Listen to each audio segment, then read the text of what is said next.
继续来关心民众来到提款机领钱，钱摕袂出来，金融卡嘛，互机器抓去。代志发生伫透早5点钟，一个人来到花莲转上抢一线的提款机领钱，拄啊好系统换新，网络嘛断去，现金也有金融卡拢摕无转来。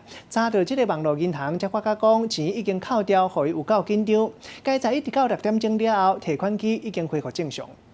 去 ATM 领钱，提款卡插入去，才搁点金额，就会当甲钱领出来。不过有民众煞安怎试钱拢领袂出来。15号半暝啊5点外，有民众去花莲抓上抢的提款机领钱，煞拄到系统更新，毋若钱领袂到，卡嘛无摕出来。不过网络银行煞有领钱的记录，有扣钱，卡人客服务电话无人接，互民众气甲讲，若是有人发现钱，也是卡片有摕出来，请斗3共送去警察局。他的提款过程之中，就是发生网络断讯的情形，将溢款的部分再冲回他个人的账户。代志过6点钟，一直到迄天的11点外，提款机才恢复正常。银行讲可能民众伫用提款机的时阵网络断去，所以建议民众后回若搁拄到同款的情形，会当直接卡提款机边仔搭的服务专线电话，若是接到通报，就会随派人去处理。记者综合报道。